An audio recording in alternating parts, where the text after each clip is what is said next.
Hardly anybody here yet. All right, I'm going to call the meeting to order. The first thing we need to do is election of officers.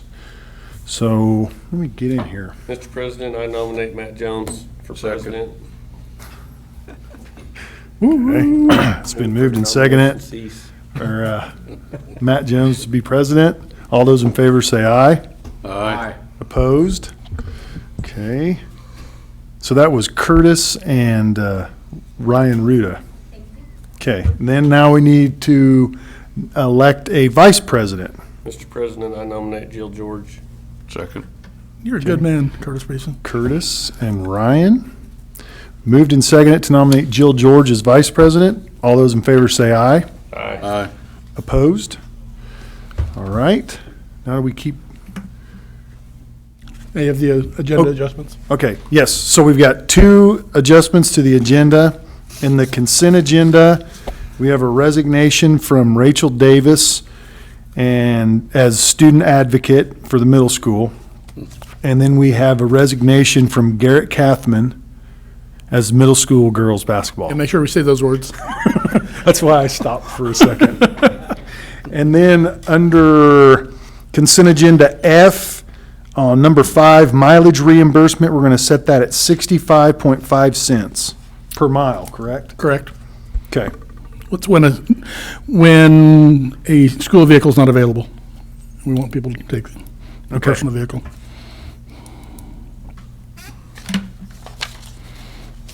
All right. So I now need a motion.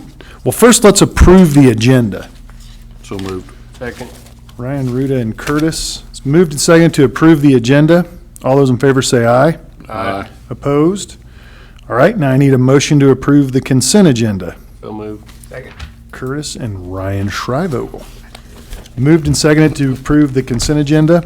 All those in favor say aye. Aye. Opposed? All right. We'll move to recognitions. Yeah, I just want to take the opportunity, recognize Robin and Mike. You know, the June and July meetings, people say, what do you guys do? Well, not a whole lot, except for close out the books and get going on this meeting. And it's just a ton of work that goes into making sure things run smoothly. And then the hacking of Matt's computer and technology so that he can't really read anything. It's important work that we get done. But anyway, I'm really thankful for the hard, dedication they do. And also, the rest of the other summer crews. I mean, Sam spends, I don't know how many hours getting all the vehicles up and ready to go, DOT, and there's a variety. Believe it or not, there's bureaucracy tied with the work of getting the transportation fleet up and rolling. And then, of course, I'd be remiss not to mention Mr. Ackerman and Garrett's good hard work as far as summer crews, getting the technology going. We're way ahead of the game with the janitorial crews and the grounds and the maintenance, everything. So kudos to everybody, doing a really nice job. Okay, we will now move to financials. Mike?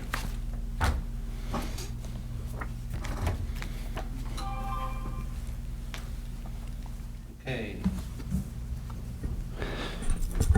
On page 1 of the warrants,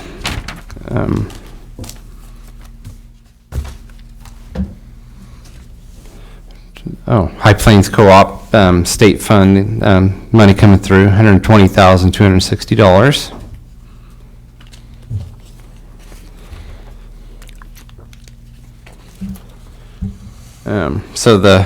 To end out the year, we had $298,876.13 to finish out those warrants on page 4 there. And then to start out the new year, the biggest payment is the insurance that you guys approved, the property insurance there on page 7, $257,128. So the warrants so far this year, and most of these have been encumbered from last year except for that insurance, $359,496.94. There it is. And then page 10 showing our revenue expense balance by fund. You notice we cleared out the general fund, which is what you always want to do. And then the supplemental general, we have $100,097.50 that we helped start out this year of cash. And then on page 14 is the expenditures, it's showing that we spend all of the money down on the general fund and the supplemental general, which is what you want to do. And then we also spend out all of our federal funds, which is also what we're supposed to do. And then page 15 is just the expense summary for starting this year. Not much yet. And then page 16 is our transfers. And then back behind that's the high school and middle school reports. So if you have any questions.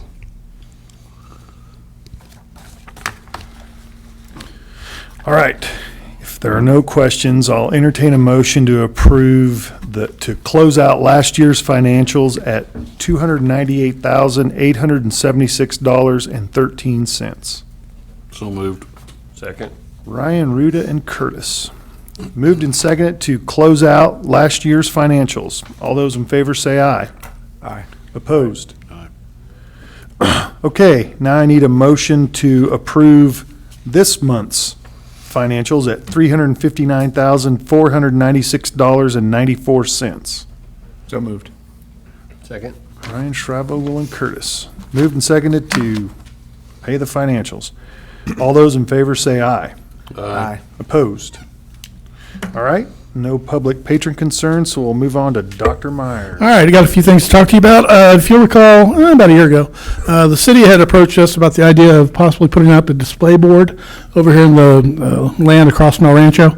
And we've been working it for a while, and then their lawyer got involved, and now it's not happening. The city has decided instead to place the display board over at Clutter Park, I'm sorry. But as I was told, we would have opportunity if we needed to, we're invited to post messages there. So we're all set, ready to roll, but, there's a change of heart at the city level. So at some point in time, I'd love to get a display board, but it's not going to happen with that particular hand of cards. Second thing, workplace safety program. If you'll recall, one of the players that caused our property and casualty, and also that side of the house with insurance, work comp jumped. We went from a 0.6 mod to a 1.12 mod or something like that in 1 year's time. You shoot for a 1, and anything below a 1, you're saving money. Anything above a 1, you're spending money. And we had 3 major claims. The vast majority of the claims are small, little ones, but they add up over time. Robin and Mike and I met with Trent Speck of Iron and looked at their mitigation programs that they have. And so we're going to creating a safety campaign, if you will. And so we'll be providing, trips and slips and falls, lifting properly, just basically, making people cognizant of remaining safe. As far as I'm concerned, we want our people safe, of course. We want them healthy. They can come to work that way, and their life quality is that much better. But as far as I'm concerned, this is just money that we're just losing, because just from accidents here and there, we need to do all we can to get those back in line. If you recall, that particular line item jumped up over $20,000 just on the work comp. So it's going to take a couple of years because they take a 3-year average on the mod. But if we can start getting it going the other way, that's money right back into the general fund or the LOB, which is what we use for people and electricity and stuff. So we're moving down the road on that. Leadership retreat is coming up. This really is I feel one of the best professional learning opportunities, which I am involved each year. The admin team and I will be leaving on Sunday. We're going to Cripple Creek. Thinking about, I won't say what I was going to say.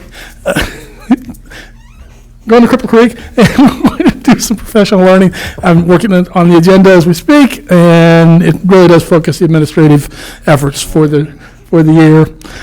Finally, the midsummer work status, I already mentioned it earlier as part of my report.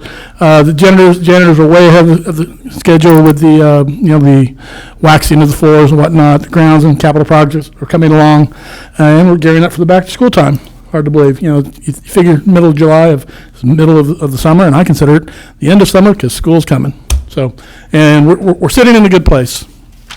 That's it, Mr. Jones. Hey, Dr. Myers, Yes. getting our resource officer, did that help our liability insurance or anything? That'd be I don't think it had any impact whatsoever, right? It impacted our principals' opportunities to work more with the teachers. right. Yeah. Talking about insurance. Yeah, right. Yeah. That's a point I could bring up but trouble is proving a negative. We didn't have him before, and then we had him this year. So could we draw a correlation to that we had fewer employees getting hurt or liability insurance? I'll have to check on that. That was not brought up, and I didn't bring that up. I'll check. Should have been there. Yeah. Banker. All right, thank you. Okay, we will move to Garrett and Buildings and Grounds. All right, Sam, Transportation. Did you, in your report, we're looking for either Suburbans or 10-passenger vans? We're getting ready, I think today, be able to send out the bid letters? Yes, they went out this afternoon. Okay. Sam and I have been working on this for a couple months, and they just can't be, they're not out there. So finally, you said, just send them, and so we got in dialogue with people. It may not be a Suburban, but we now found, Expeditions perhaps, and 10-passenger vans. Believe it or not, we're just always needing things to transport kids around. The very preliminary non-bid number we have comes in about 60 per. That's far better than I thought it'd be. I thought we were looking at the 80s, but nothing's a reality till it's reality. I think the opening date is the 24th of July is when the bid opening will be. If everything's in line and it looks pretty to us, I'll be bringing something to you in the August board meeting. So, Hey, Sam, I just happened to, there's a pickup that's parked over at the middle school all the time. It's got a tail light missing. Is that scheduled to get fixed or? Oh, at the middle school? Yeah, I got the tail light. Yeah, But it's not, it's really not street legal the way the way it is. That's correct. Yeah. I'll get that taken care of. Okay, thanks, Sam. All right, Monica's Food Service. yes, not here. Okay, Mr. Ackerman. Nothing further. Okay. And you have the next three reports that you're welcome to see them if you Oh, want. the wreck in the Southwest Plains and the High Pipelines, Plains. Okay. All right. Any questions on those? All right, we'll move to unfinished business and health, vision, and dental insurance renewals. Okay, so we received our health insurance increase package, but it turns out to be an increase of 25%. The positive is it's still a robust, good quality health insurance program. Along with that, a couple other positives are the vision insurance and the dental insurance have no increases at all. They're flat. Those expenses are flat. But the health insurance, like I said, is 25% increase.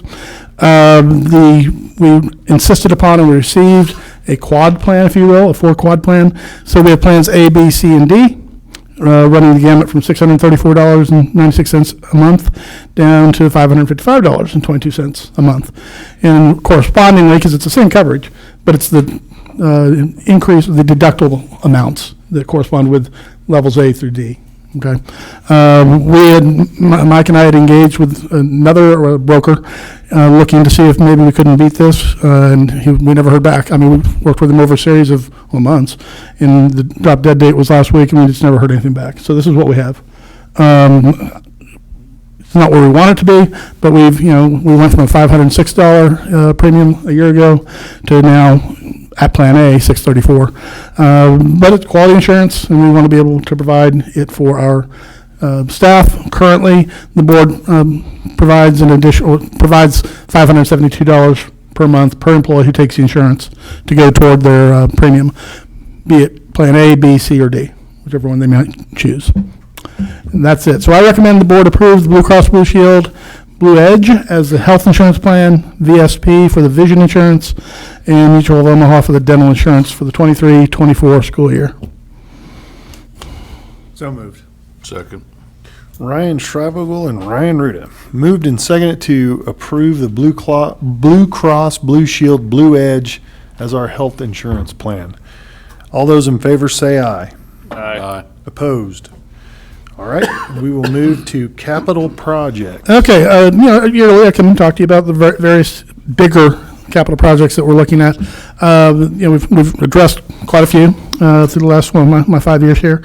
The two biggest, as I see it right now, the third is putting in Punchino hole over here into Main Street for bus routes. But the two that really are taking up the air for me as far as my room goes are the track, the redoing the track, or finally coming up with a more permanent solution for the restroom / concession stand at the football field.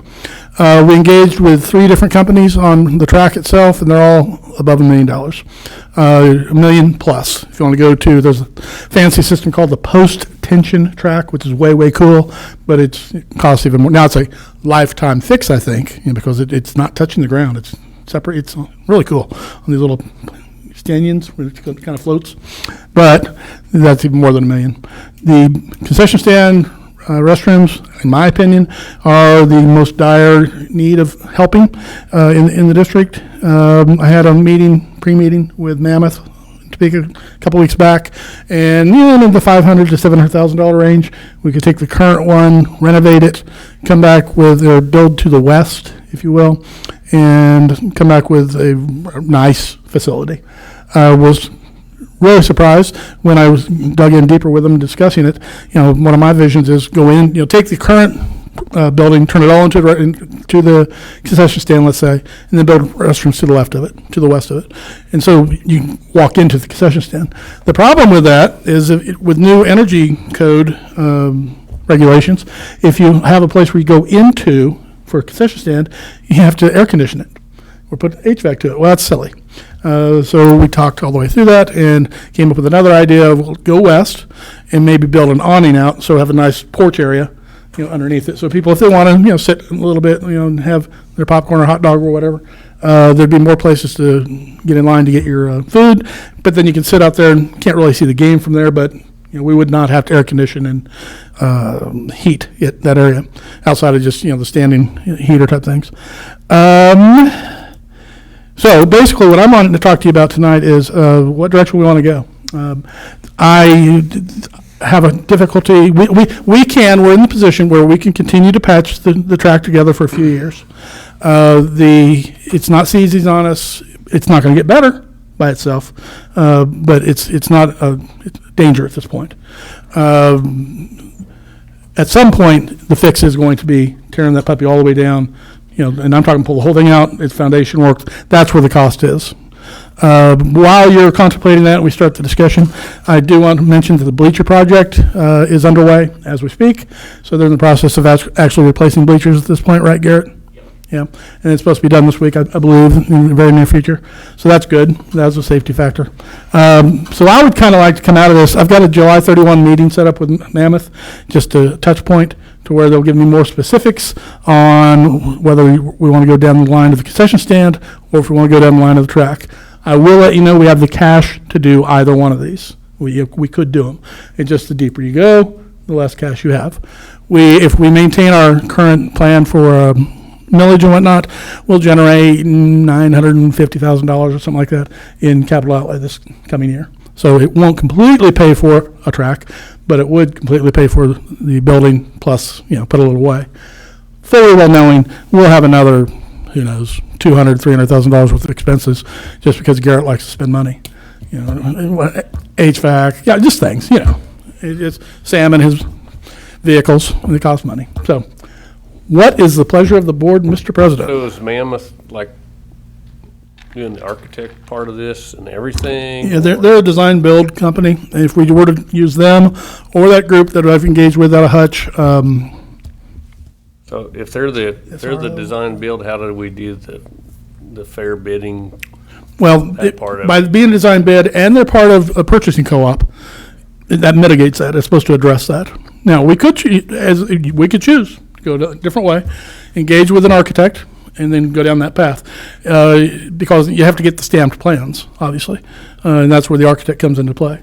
But they are in a purchasing co-op. All the track companies with whom I spoke are in purchasing co-ops, and the theory behind that is they've done the negotiations already. True, not true? You dig in, you find out that's a little cheaper over here, but in broad strokes, that's the most efficient way to go, and it's supposedly they've pre-done the work on the bidding. But there's more than one design build group out there. When we were chasing the building a year ago for the CTE aspect of that. I'd engaged with, gosh darn it, I can't remember the initials, but it was a group out of Wichita. I just can't recall. But they provide the exact same service as far as they'll design it, they can build it, one-stop shopping. I think there's also, there's some value in the fact that Gibson Mancini's done enough projects around here that they know what's here. They know exactly what's here because, You mean like what kind of materials they can get a hold of and stuff? no, they know what year this building was built and how thick the concrete is and where the rebar's at and where they got all the prints and they have the experience that they've put all of this stuff together. And so that there may be some money to be saved on the design side because they already have 25% of the information that Mammoth's gonna have to dig up somewhere. Maybe. I don't know. I'm just saying, Gibson Mancini's done project after project after project. Yeah. And so they have they know the buildings and they know the layout of everything already. And they were the architects for the bond issue, at the high school and over here when I came to district. Yeah, you're right, Curtis. They have a wealth of knowledge. It just you hire an architect. That's an expense in there. That's all. But they head it up. They head up the project. And as far as we're hired this group or this group, that's not what I want to talk about tonight. I just want to know. Let's go that way. Let's go on this project. Yeah, I think there is value added there by having Gibson Mancini involved, but personal opinion, I would rather the concession stand be the project that we look at.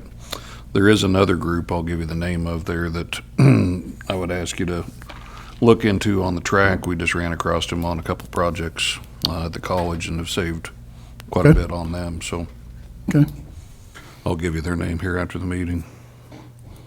See, we built the concession bathroom that's there now was built in-house.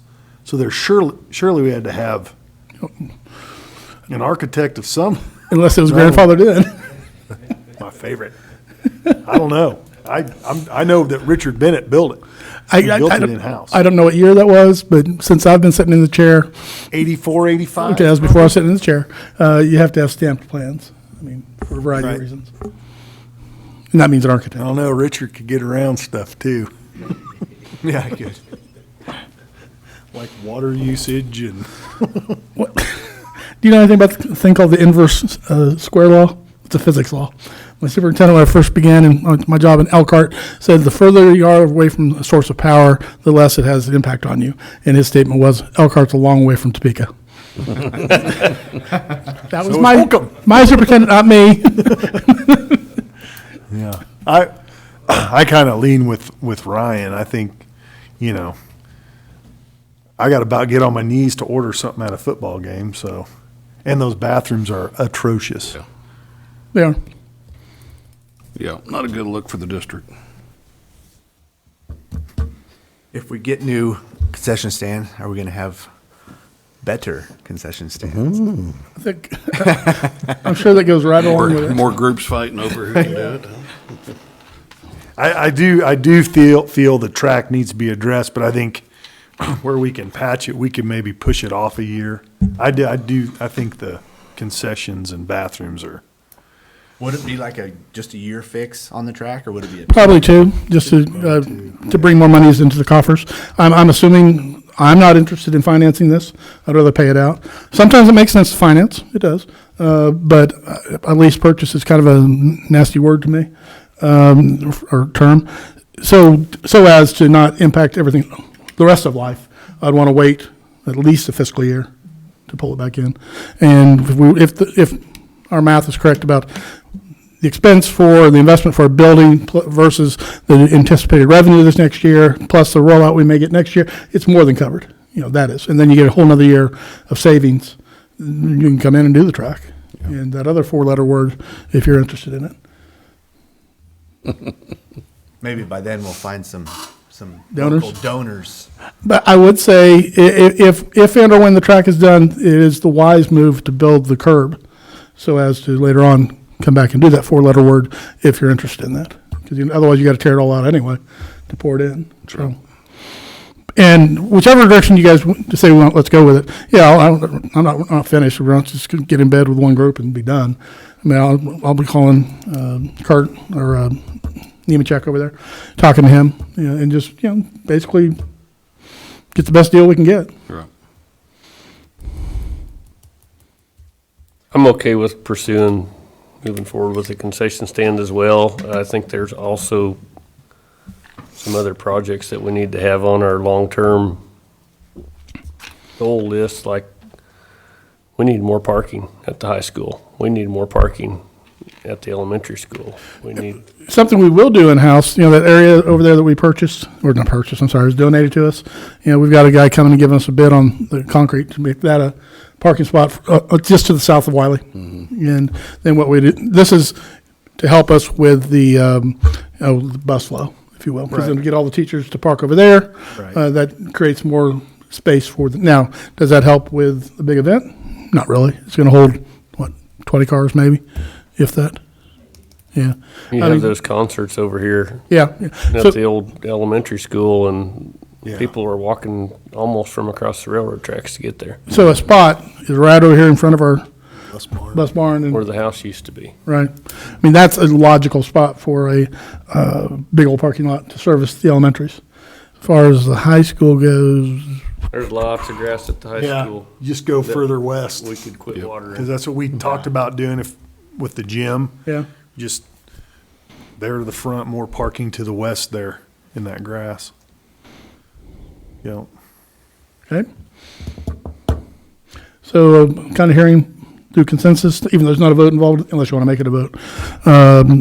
Work down the path toward concession stand, get that going this year. If that all comes together, as far as I'm concerned, I would like us to be breaking ground in November, because then it would be usable by the track season, or at least by mid-track season, Yeah. be able to, given the right kind of winter. What's the cost on patching the track?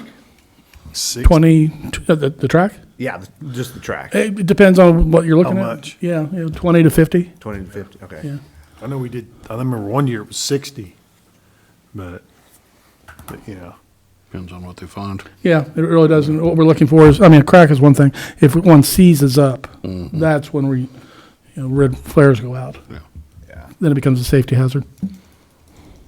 and then you just get a deal and cut it off, Well, that's what you do. You slice, slicer. yep, and then fill it with caulking, special caulking. So what I'm hearing is pursue concession stand building at this point. Okay.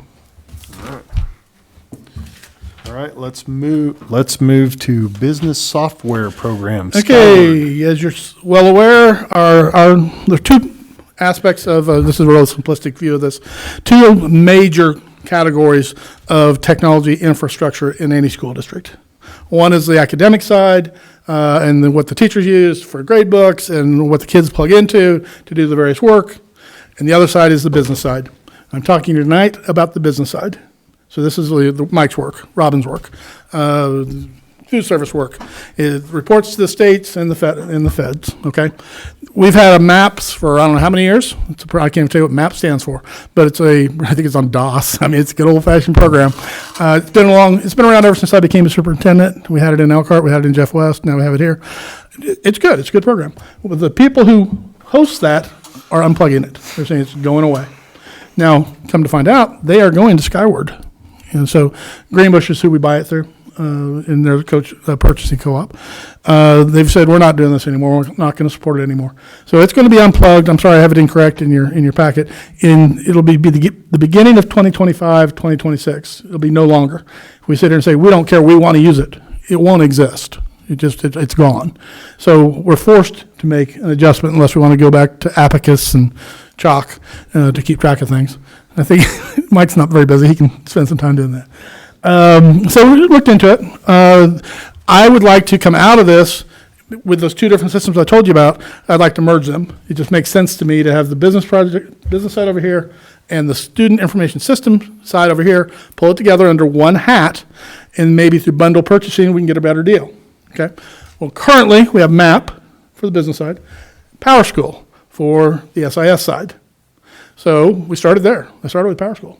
And I don't think they're interested in making money. They said that the only districts they will bring on, or they have on the business side, have to have 10,000 students minimum, which I know is not accurate because my wife's district outside of Topeka, the Seaman district, has 3,700 kids, and that's what they've got. So then they shot us a price of $100,000. So they're just not wanting the business, I guess, on that side. So on the business side, another one's Infinite Campus. I'm sorry, another program. I think Garden uses it. Very similar to Skyward, but they're all pretty well the same, and they control all aspects of the business side of things. But after looking at it and the usefulness of it and the user-friendliness piece of it, I'm honing in on and making the recommendation to you tonight going to Skyward to serve as our business software program. It's not free. It's $68,665, but that's for 2 years. That's a 2-year implementation fee. After we get past that, the $10,000 a year to keep it alive and going is very similar to what we're paying to MAP right now. So you get past the implementation, it is what it is. Talking to the guy, in a perfect world, we would make the purchase tonight. I'd start engaging with him even more. Come October, we'd start loading up different modules of data or dumps of data to him throughout the winter months, and we would make the transition in April. So ostensibly, the April payroll, all reports, all that kind of good stuff would be through the Skyward program. That's important because it gives us 2 or 3 months to mess with it, to see is it working exactly what we want it to do, the transition-wise. And if it is, great, we unplug MAP and we're gone. We're moving on down the road. If not, we back up. We might keep both for a while because we want to be able to pay the people. That's kind of an important thing to do. Don't really need a motion involving the investment of the cost. All I really need is a motion to purchase the Skyward to serve as our business software program, and I recommend that. So moved. Second. So is Skyward gonna be around for 25 years, or 3 years from now, we're gonna be doing this again?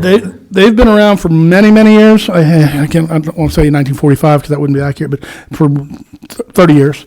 And they have according to them, they're required 99% people sign up and keep with them. Scott County went to them this last year, so we've been talking to them deeply, trying to say, well, how's it going, type thing. And it's not anytime we have a massive migration of data, you're going to have issues here and there. So I asked Jamie, he said, would you care if I, use your name? He said, no, please do. And so I said to him, I understand the transition's been a little rough. And so they looked into it and said, yeah, we're culpable over here, but they're not being rude to anybody. But, they had 3 brand new people at Scott County manipulating. So they're learning what they're doing and then learning 2 programs at once. And so I think that caused some of the angst that took place. But no, Curtis, everything, they're a good company that's going to be around for a long time. So.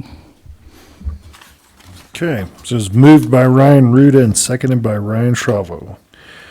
All those in favor of approving the purchase of Skyward to serve as our business software program, all those in favor say aye. Aye. Opposed? All right, on to handbooks. We have two handbooks need to bring before you. One is the virtual school handbook. The other is our evaluation policy handbook. This is our second year. We're starting the virtual school for the second year. So we've got a year under our belt. So we just know some pragmatics that need to be addressed, just to update the handbook itself. Testing procedures and expectations if a kid just stops working, that kind of thing. I think Amy and Jerry have done a fine job with the virtual school. We ended up with 11 kids, coming through there who we would have lost previously. So I recommend that we, go with the updates. And then the evaluation handbook is just the handbook that we, make sure all the teachers sign that shows here's how we go about doing our evaluations. The only adjustments in that has to do with dates. So I recommend the board approve of the 2 handbooks as presented. So moved. Second. Ryan Schreivogel and Curtis. Moved and seconded to approve of the 2 handbooks as presented. All those in favor say aye. Aye. Opposed? All right, substitute pay. Every year at this meeting, we set the rate for substitute pay. We have 3 different levels of subs, and then we have the 2 that were created a year ago, the permanent long-term subs.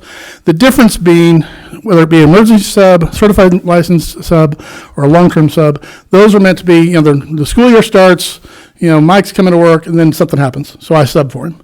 And it could be for one day, or it could be for, and I happen to be certified, so I get paid a little bit more, or it could be a longer period of time. We created those two new ones this last year, permanent sub 1 and permanent sub 2. Those are people who have the classroom all year long. So that's why they're not on this sheet, okay? You see, this is the chart that shows what people paid in the area this last year. We're right in line with everybody. Where the people do kind of, well, 3 of the districts, Deerfield, Garden, and Lake, and surpass us when they get to the long term. As far as the certified and emergency, we're ahead or right there with them, as far as that goes. To keep up with the other districts as well, and also just to make sure we maintain a healthy substitute pool. We have about 14 people, by the way. I'm recommending that we increase all of these 3 areas as presented by $10 per day. So the emergency rate would go from 140 to 150, certified rate from 150 to 160, long-term rate from 155 to 165. This has no bearing on the 2 new sub positions we created last November. Long-term permanent sub 1, long-term permanent sub 2. If you'll recall, tier 1 is $40,000 a year, tier 2 is $43,000 a year. And the way those were put into play a year ago, there's no changes. Even no matter what happens with negotiations, that's the amount. That's what they're getting. There's no adjustment to that. So anyway, as far as these 3 types go, Matt, I recommend a $10 per day increase. Any reason to look at being more competitive on the long-term daily? When you look at the others as far as competitiveness and trying to attract? Yeah, I mean, basically, I think if you do the math on this, if we were to do that long-term, and you were to I think what they've done is based it on their base salary divided by whatever. So our base salary divided by 185, I just used a number that would actually be in school type thing, it would pop it to 240 something is what it'd be. You're not going to get that many people. I mean, that's why we have the long-term permanent sub positions. Most of our subbing positions are not that long. However, we do have a plethora of pregnancies coming down the pike this year. And so we will have multiple long-term sub positions in February. There'll be 3. And so don't drink the water in Wiley Elementary School unless you're wanting to be in a family way. I think there's 6 or 7 pregnancies. You're probably right on. Yeah. So, that would put us in line with the others. Scott County is way behind. But if you wanted to make an adjustment, okay. Maybe that would get somebody to want to come to us before they go to the big brown beast. If you were to pop it to 200, maybe. Yeah, I mean, that would be my only thought in evaluating or looking at this there would just be whether that would negate somebody coming here on a long-term basis. Yeah, I don't know. Some people choose to come where they go because they feel comfortable there, but also they want to pay the bills. I will say I've pre-knowledge this year there's going to be more long-term subs this year than ever before. And a long-term sub is defined as in the same placement for 15 days continuous or consecutively. So if you're there for 1 day or 14 days, you're not a long-term sub.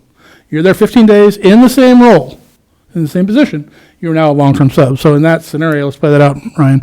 I'd go from proposed 160 a day, let's say I'm teaching 3rd grade, 160 a day for 14 days. I get to the 15th day, it's going to either go to 165, if you go with what's recommended here, or if you decide to set it at 200, it'd go to 200. And then 17, 18, 19, 20. As long as they have to be in that same position, though. It's not a like position. So Curtis is a 3rd grade teacher. As long as I'm subbing for him. 14th day, he comes back on the 15th day, and now I'm working for Ryan. Nope, that's not a long-term situation.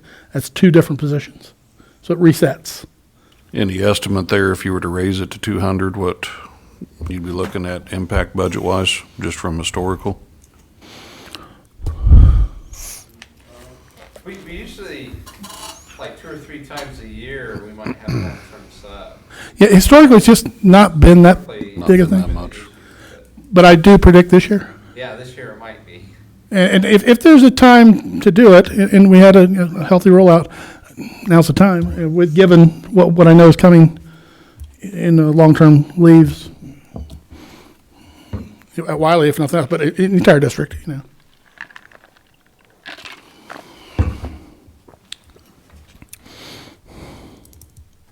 I'm good at leaving it just $10 raise. I mean, like said, we don't get that many.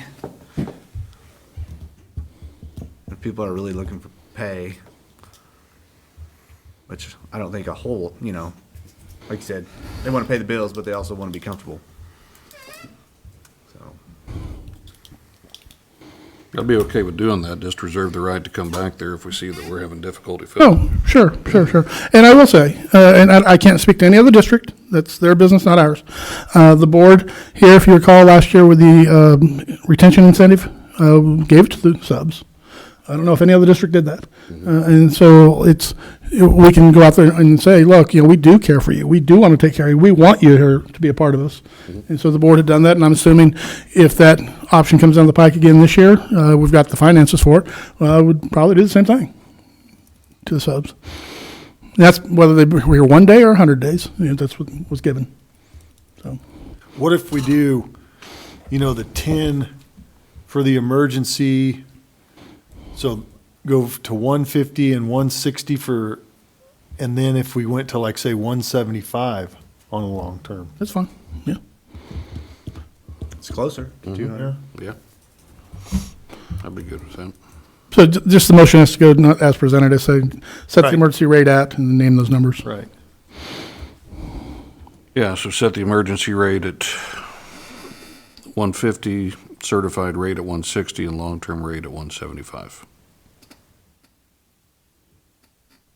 Good with that. Do I have a motion?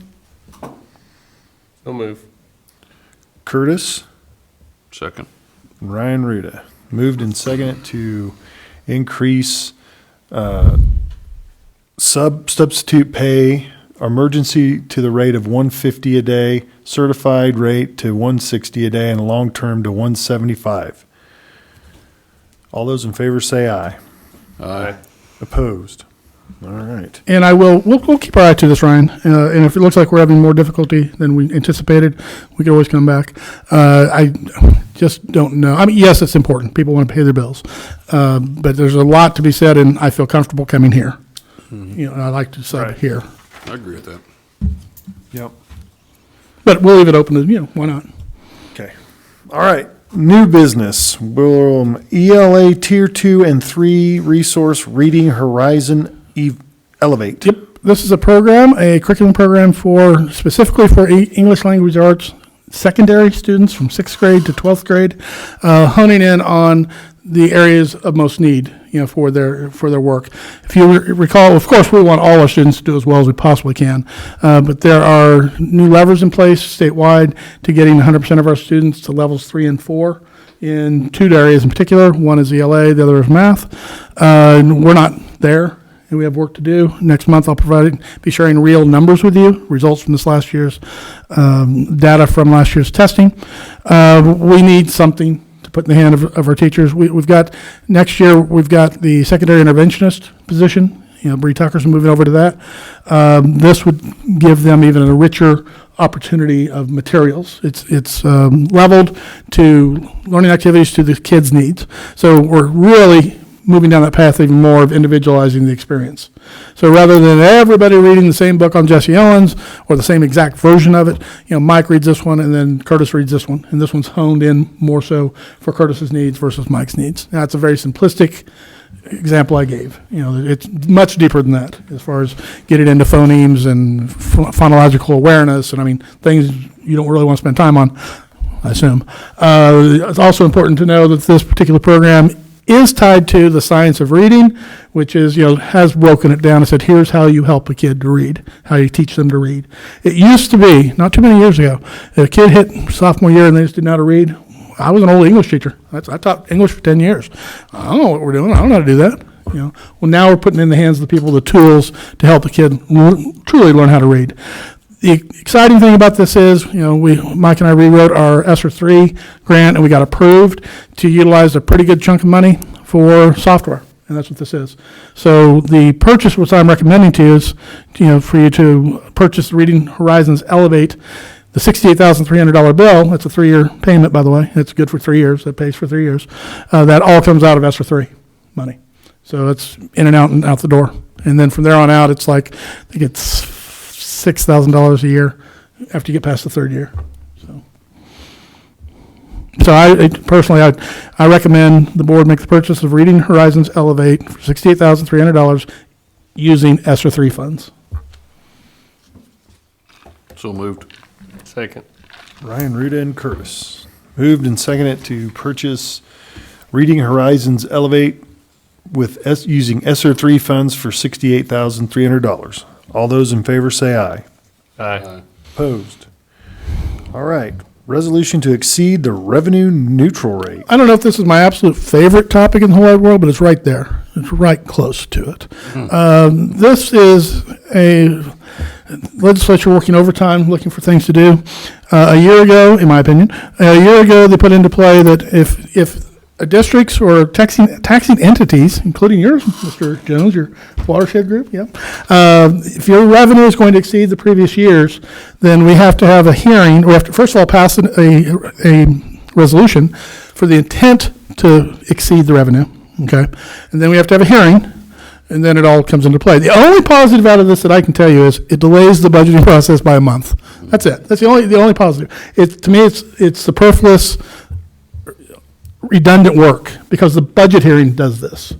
Also, unless you forgot this piece, as taxpayers of these, you'll get in your mailbox the message saying this taxing entity is going to exceed the revenue neutral, right?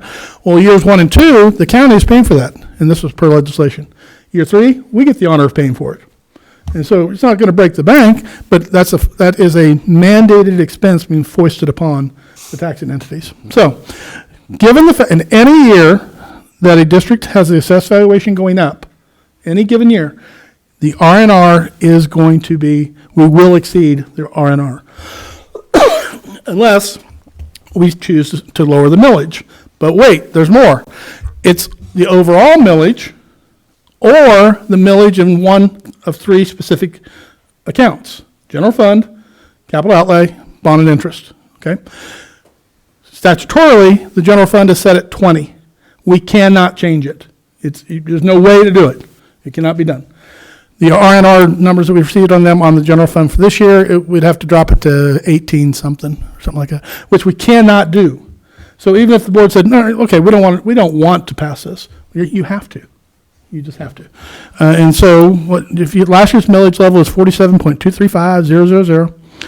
The computed revenue to make the exact same amount of dollars, according to the math of our county clerk, we'd have to come in at 45.479000. That's 1.756 millage drop is what that is. Okay, so we have to take care of this. I recommend the board pass the resolution to instruct me to submit the intent to exceed the revenue neutral rate for the 23-24 school year. This has to be by roll call vote, Mr. President. This just allows us to get going on that path, because we have to turn something into somebody by July 20th. The next item on the agenda will set the actual hearing date for it. And once again, this is government at its finest. So basically what you're saying is, if our assessed valuation goes up, every time it goes up, we're going to have to do this. There's probably a break point where if it goes up, I'm not trying to be funny, let's say it goes up $12, maybe not, but I don't think so. I think if it goes up, you're going to have to do this resolution. That's right. Because we're always going to exceed it. Yeah, you're always, even if it's just a sliver, if it's 1 penny higher, it's just. Yeah. So anyway, it has to be a roll call vote to do this. Okay. Can I get a, Yeah, I'll recommend the board pass the resolution and instruct the superintendent to submit to the intent to exceed the revenue neutral rate for the 23-24 school year. okay, Second. we'll say Curtis got the second. All right. Now we'll do moved and seconded. Okay, roll call. Curtis, Aye. Ryan Schreibvogel, Aye. Ryan Ruda, Aye. and I will be an aye as well. All right. So what I heard is Ryan Schreibvogel wants to tax people more. He does. He's a banker. The sad part of it is, that's how a person could hear that. It's just not true, and it's just not true. Yeah. It's just not true. Well, statutorily, we have to do 20 mils for general. Yes, So, yeah, perfect mousetrap. And I don't know to what end. Anyway, bureaucracy. yeah. All right, well, now let's move to set the date for that wonderful R&R hearing. There you go. Once again, we have to do things between certain dates now that we're doing this. We can't do it before August 20th. We have to do it before September 20th. I personally see no reason to have a special board meeting to do this, so I'm recommending that you hold the R&R hearing September 11, 2023 at 7 o'clock. That's the normally scheduled meeting. And then you'll look, if you glance ahead, the budget hearing will set right directly after that one. So anyway, but for this one, they have to be separately, Matt. I recommend the board set the R&R hearing date for Monday, September 11, 2023 at 7 p.m. in the board office. And of course, we'll take care of all the minutia of getting it published and all that. This doesn't have to be a roll call vote. No. Okay. So moved. Second. Ryan Schreibvogel and Curtis. Moved and seconded to set our R&R hearing date for Monday, September 11th, 2023 at 7 p.m. in the board room. All those in favor say aye. Aye. Opposed? Good thing it wasn't September 11th, 2001. Yeah, exactly. Yeah. Okay, I remember I was. You're right. now let's set the date for our 2023-24 budget hearing. Now, this is same old, except for the thing that occurred last year. And this adds in it makes this a multiple month event. The budget hearing is a budget hearing. You've done that since you've been on the board, Matt, and before, when your dad was on the board. Yep. They had budget hearings, okay? So in the end, I'm going to be recommending the budget hearing be set Monday, September 11th, 2023 at 7:05. So directly following the R&R. But here's the piece that I want to make sure you hear. In order to do that, for that budget hearing to take place, because later in that same meeting, you'll set the budget, okay? The three things that you have to have dialogue on three pieces. The goal is throwing everything against the wall of getting 100% of our students to levels 3 and 4 on the Kansas State assessments in math and reading. That's the goal, okay? So first step is, in August, this is all going to take place, the principals and their building leadership teams have already completed their work, and I've already pulled it all together for summation. In August, I'll be presenting to you the defined barriers we have to getting all the students to levels 3 and 4. So we'll say, okay, that's our goal, but here's what our issues are to get there, okay? We have to get across the street, but both my legs are broken. Okay, so that's our barrier, okay? Second thing we have to do, the proposed budgetary adjustments. And this, by the way, all you have to do is consider all this. There's no, by gum, let's make that, do that by gum or else. The board has to consider these, take these things into consideration. So the proposed budgetary adjustments to address those barriers. And the third one, which turns us from the ridiculous to the sublime, is the amount of time we anticipate. How long will it take to achieve getting all our students, 100% of our students, to levels 3 or 4? In reality, I just don't have the gumption to turn this in. I think the answer to that is infinity plus 1. There's no such thing as 100% of anything, particularly when you're talking about this kind of thing. But it all has to be talked about during the August meeting. Then in the September meeting, it has to be shown up in the minutes that the board considered all these things. So that's fun yet to come for August. So make sure you're here in the August meeting board. You don't want to miss it. But for tonight, I recommend the board set the budget hearing date for Monday, September 11, 2023 at 7:05. So moved. Ryan Schreibvogel and Curtis. Moved and seconded to set our budget hearing for Monday, September 11th, 2023 at 7:05 p.m. here in the board room. All those in favor say aye. Aye. Opposed? All right, student accident insurance. This is something we provide for our clientele here in the district. Been doing it for years and years and years. I included 10 years worth of data, so it's been happening previous to that. We work with K&K Insurance. We have in the past at least, and we received their bid. It's a good bid. Actually went down. If you look at this, kind of amazing. It covers sports, playgrounds, general, I don't know what's wrong with them, general injuries. We've got, back in 2014-15, we had $17,000 worth of claims. That was a high water mark. I don't know what happened that particular year. If you look over, since I've been here, $7,000, $4,000, $8,000. 2 years ago, it was $1,700. Last year, $1,800 today. So we're not really tapping it very heavy, but we have the insurance, which is important. So I recommend the board purchase the low option student accident insurance coverage from K&K Insurance, underwritten by Nationwide Insurance, and include the $1 million catastrophic coverage for a total cost of $10,970.05. So moved. Second. Ryan Ruda and Ryan Schreibvogel. Moved and seconded to purchase the low option for student accident insurance. All those in favor say aye. Aye. Opposed? All right, board member committees, and I see Jill's on everyone, Sean and Casey. All right, so each year, From all. this is considered the reorganization meeting, and this is part of the reorganization. We have a variety of committees: calendar, capital improvement, curriculum committee, High Plains representative, High Plains alternate, insurance, negotiations, public relations, teacher evaluation process. And each year, you guys grapple with, I'll do that one, I'll do this one. I think last year, the board just approved the slate. They said, let's just keep going with what we had before. It's up to you how you want to do this. But if you want to do it as a whole, it takes one motion with a second and a vote. If you want to do individual ones, you can do it that way, or you can pull some in and out. So if you're really just jonesing to be on the negotiations committee, now's the time to give a speech. However you want to go about this, Matt. I'm going to nominate Sean to be on the High Plains Education Representative. I'm just not very good at making those meetings. He's done it before. Yep. Should have come to the meeting. Yep. I think that's a good idea. Okay, so I have to do that one. You take a second. Well, you could say everything as it was this last year with the adjustment of. I'm good with keeping everything else the same. Good? So if that's the case, the motion would be, make the motion, Okay. all committees kept the same as last year, except. Yeah. Okay. So we'll keep everything the same except for High Plains representative is becoming Sean Sheets instead of Ryan Schreibvogel. Unseating himself. Yep. Should have come to the meeting. So moved. Okay, Ryan Ruda, Second. Ryan Schreibvogel. Moved and seconded to keep the board assignments the same except for High Plains representative becomes Sean Sheets. All those in favor say aye.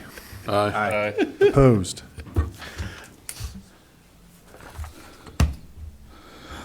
Okay, let's move to athletic trainer services. Every year, we bring to the board, and this has been in place with BS before, Scott, and I think it works out nicely. Athletic trainer services to our athletes in the past with whichever group with whom we've had a contract. They come in once a week. They triage the kids. They see them, give them some physical therapy work to do. It's good for our employees as well. By the way, I know I went and did it with my shoulder, and then from there, if other things might occur, if they want to go see a physical therapist on a more regular basis, then that becomes the family type thing. It's just something we do to help keep our kids as healthy as they can be and ready to roll. It's a positive thing. And in the contract these last few years, that way we have the physical therapists at the events, at the major events. So this year, Chad is recommending we enter into a contract with Wes Wickwer through Wickwer Physical Therapy LLC for a year. It's the same proposals we've had in the past with a different company. And I've, having worked with Wes throughout the past 5 years, and fully support this move. He's a quality professional who does what he's supposed to do and a little more. So I recommend the board accept the proposal from Wickwer PT LCC to provide athletic training services to our students in the amount of $1,500 for the 23-24 school year. I thought he was with Wildcat PT. Well, He that's, is, I think he has. but he's got his own LLC. Oh, okay. And that's a home health care, and he can't do it through them. Oh, okay. Yeah, and he used to have Excelicare. Right. Yeah. Did you say 1,500? Yep, It was 1,000 last year, wasn't it? yeah, it was. Which is pretty cheap. Biden. I think he's trying to get the best of us. I thought maybe it was supposed to be 15,000 and you misspoke. That's why I asked. No, it's 1,500, but Ryan remembered. Yeah. Where's 1,500? I'll make that motion. Okay, Ryan Schreivogel and Curtis.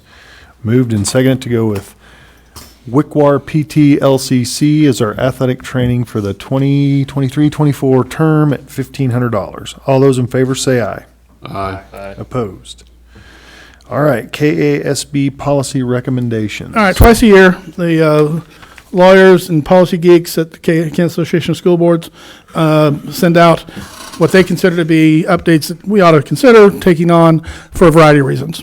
Sometimes it's just streamlining language. Sometimes it's, literally just getting in line with the federal language. Sometimes it's due to new legislation, okay? In order to put a policy into play, the boards are supposed to have 2 reads. Tonight is the first read. So the only action tonight is to accept the first read of the KASB policies. That's it. Then we come back in August to do the second read, and that's when you'd say, yep, we want these in place. I will point out, much of this has nothing to do, it really is just, okay, let's just fix that a little bit, streamline the language just a little bit. But some of these are bigger deals because they're tied to new legislation, okay? So the first one I will highlight to you is AG, the closing of a building. Reflects new legislation dealing with closing of a building. There's an extra step.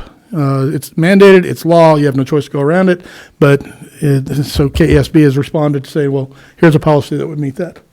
Second one has to do with, there's one that goes along with that. If you go all the way down to the bottom, KK, disposal of district property, it's response to legislation tied to that. First thing I just talked about, what I love about this is the legislature has the rights of first refusal. So let's say, and it's school building, not just schools, school building. So let's say we decide to sell the Hurdle building. Okay. If you're following the law, we have to pass a resolution to sell it, and you have a hearing, the whole 9 yards, and then call the legislature and say, do you want to buy it? And so they get the opportunity to buy it first. This comes out of 2 school districts, where they're Wetmore and, starts with W. Not Wilson, but in that same area. Westmoreland. No. Wakefield and anyway, 2 districts. They're getting ready to close down the building, and the constituents were up in arms, called the legislature, got it pushed down the path, became a law in a year's time. This is not the normal. It takes a while to get something passed. So I guess if nothing else, a positive out of this, the political process can work as far as, the voice of the people type thing. But now it's being foisted upon all of us as well. So those 2, and we have no choice to go around those. Another one that is a new law is the mandate for the board has to have in place a policy that says if there is an overnight trip, you have to sleep in the same room with other people of the birth gender. Just cleans that up. To my knowledge, it's not been an issue in Holcomb, Kansas, but now it won't be it will now be it's tied to a law. So last one that I really want to talk about a little bit tonight, well, I'll talk about one other thing, is provides guidance on the administration of, Narcan or whatnot. If people have overdoses in opioids, it provides us the guidance on how to deal with that. And so KASB thinks, well, so as not to be liable, let's have something in place. Makes sense. The thing I'm not bringing you tonight is, and this is in the top 3 of my favorite things as well now. If you'll recall, the state we have to set a capacity. How many kids can we have in our buildings? All right. But before you can do that, we have to hold a public hearing. So let me back map this. This goes into play for next school year. Next June 1, we launch on this puppy. And let's say a person who lives literally in Wichita wants their kid to come to school here. They can come. They're welcome to come. And by the way, we can go pick them up if we want to. But up to our capacity, whatever we set it at. So if we get 1 student too many than what we set our capacity at, then we have to have a lottery in place for them. And it literally, drawing cards, throwing dice, picking a straw, whatever. Yeah, bingo wheel, yeah. So we have to have a lottery in place. So that's June 1, all right, so let's back it up. This has to be approved by you guys by January 1. Okay, so the policy's got to be built and presented in the whole 9 yards prior to that. So back it up another month. So I would be presenting to you ultimately, ostensibly, so you approve this in the December meeting, so we're ready for January. But wait, there's more. Before we'd want to do 2 readings on this, because that's what you do with policy. So back it up another month. So we'd have first reading in November, take action in December. Now it's in place for January. Right? But wait, there's more. You have to have you have to have a public hearing. So now it's going to be December, November, sometime in October, probably right before the board meeting, we'll have a public hearing about our capacity, our plans for the capacity, to meet the capacity thing. This, in my mind's eye, is much to do about nothing again. This is a Johnson County, Sedgwick County, Shawnee County issue being foisted on the rest of the state. Now, we are uniquely positioned on this. We currently 20% of our student population comes to us from outside our district. And we have a process where people apply to come to us, okay? There are two schools of thought on this. If the people already wanted to come to us, they've already come. That's what one group of people say. I'm not a townie. I don't have a feel for it. All I know is every year we get a bunch of kids from the Big Brown Beast, mainly. We do turn some away. So because they have to hit our criteria, okay? With this, you can't take all of that criteria into place. You can't take grades or any, they just don't fit into play. You can take discipline and attendance into account, but it's real vague on whether that's going to meet the law. But, okay, regardless. So one school of thought is, if they already wanted to come to Holcomb, they're already here. They've already applied and they're coming. Another school of thought is, you ain't seen nothing yet. We're going to get another 100 kids. Now, you can say good, bad, or indifferent to all that. So what we look at literally is, where do they sit? Yes, more kids equals more FTE equals bigger dollars, fill in the blank. But it also increases expenses. Because if we have 3 classes of third graders, let's say, third grade's my favorite class this year, tonight, and we have 18 to 20 kids in there, we can do the math on that, let's call it 60 kids, all right? And so we set the capacity at 80. Let's say we get 80. Well, I'd divide that by 3 now. I can't do that fast in my head, but let's say it's 90, make it easy. That's 30 kids per class. Well, that's not conducive to education, to have 30 kids in third grade class. Well, we have to dovetail it to you say, well, I'm going to have to look at that policy. See, it's not a negotiated agreement. Right. What it says is we do the best we can to make it optimal. Right. Optimal learning situation. So anyway, I'm leaving that off tonight. So what's the capacity based on grade level, building, district? When I first asked that question, the answer was yes. And so I said, potholes in our driveway? Yes. Square footage, lockers, they've honed in on building. But to me, it makes more sense to say grade level. Because let's say this building over here, I'm throwing out numbers, let's say I have 250 kids. And so we just mathematically think, you know what, they'll probably deal out 20 extra kids per building. So we're going to set it at 310. Well, what if all 60 of those kids come in 5th grade? I mean, it could. And so it makes more sense to say by grade level.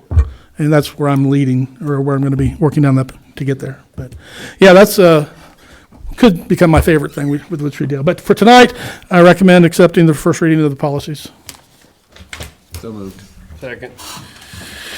Ryan Shrivogel and Curtis. It's been moved and seconded to accept the first reading of the KASB proposed policy adjustments. All those in favor say aye. Aye. Opposed? I'm sure Sam wouldn't mind getting up every morning and driving to Wichita and back. Honestly and truly, we could take a bus all the way through Garden City. If we wanted to. Just run the route with nothing. You don't have to call them and tell them even. Just go. You don't have to prove it. Nothing. That's why I see Holcomb buses over there in Garden all the time. Not that we've done that, Curtis. I was told, though, there's a district outside of Dodge that used to go right up into Dodge. What Spearville? Buckland. Yeah, I'm not sure which one it was, but somebody Downs? came awful close to that concept. But it was Spearville. Yeah. Anyway, Wrong. Yeah, it could be Cimarron too, yeah. All right, let's see, we've got the executive session.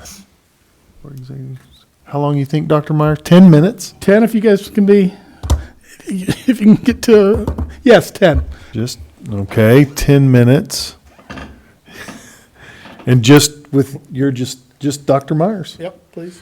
All right, how about we go into executive session for 10 minutes at, let's say, 8:15, and with just Dr. Myers. So moved. Curtis and Ryan Shrivogel. Moved and seconded to go into executive session for 10 minutes at 8:15. All those in favor say aye. Aye. Opposed? All right.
Okay, we are back in session. I need a motion to hire Edgar Contreras as a full-time buildings and maintenance person. Second. Ryan Ruda and Curtis. Moved and seconded to hire Edgar. All those in favor say aye. Aye. Opposed? I need a motion to approve the supplementals as presented. So So moved. moved. Second. Ryan Ruda and Curtis. Moved and seconded to approve the supplementals as presented. All those in favor say aye. Aye. Opposed?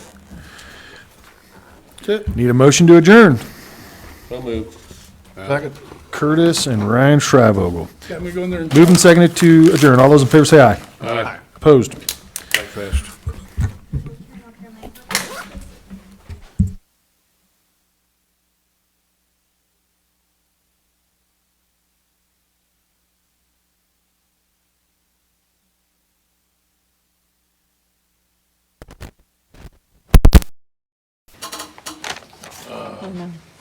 All right, Robin. I'm going to show you something. All right, did you get it taken? One's had a concussion really bad, they went home to. There you go.